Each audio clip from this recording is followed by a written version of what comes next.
এবারের আইপিএল যেন একেবারে চোটের মেলা। একেবারেই প্রত্যেকটা দলের কেউ না কেউ হয়তো কোনো কারণে চোট পেয়ে ছিটকে যাচ্ছেন। ঠিক তেমনি অনেক দলেরই ক্রিকেটার হয়তো আইপিএলে খেলছেন না। অর্থাৎ এই আইপিএলটা যেন একেবারেই চোট এবং না খেলার যে দুটি সংমিশ্রণে যেন একেবারেই পরিপূর্ণ। হ্যাঁ, বলছি আরেকটি দলের কথা বন্ধুরা। তো welcome to our YouTube channel আর স্পোর্ট্রি। আশা বিশেষ প্রত্যেকে ভালো আছেন, সুস্থ আছেন। আবারও চলে এলাম আরেকটি নতুন ভিডিওতে। তো ভিডিওটি যদি ভালো লাগে অবশ্যই লাইক এবং শেয়ার এবং কমেন্ট করতে ভুলবেন না, এবং আরও নিত্য নতুন ভিডিও পেতে আমাদের চ্যানেলটি সাবস্ক্রাইব করে পাশে থাকবেন। মুম্বাই দলের ইতিমধ্যেই দিলশান মাদুসাঙ্কা তিনি কিন্তু চোটের কারণে আইপিএল খেলতে পারছেন না।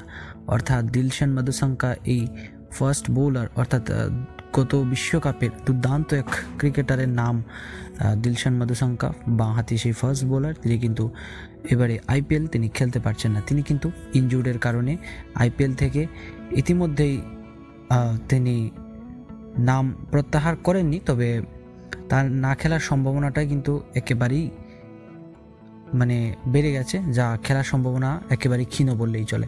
তো তার জায়গায় ইতিমধ্যে মুম্বাই দলে কিন্তু যোগ দিয়েছেন এক তরুণ ফার্স্ট বোলার ফ্রম দক্ষিণ আফ্রিকা। তার নাম হচ্ছে কোয়াইন মাফাবা। তিনি কিন্তু ইতিমধ্যে যোগ দিয়েছেন।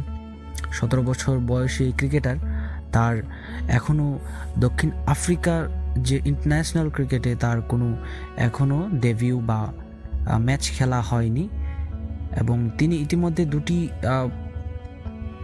ইন্টারন্যাশনাল যে আন্ডার-19 ওয়ার্ল্ড কাপ আছে, অর্থাৎ অনূর্ধ্ব 19 বছরের যে দুটি ওয়ার্ল্ড কাপ কিন্তু তিনি ইতিমধ্যেই খেলেছেন।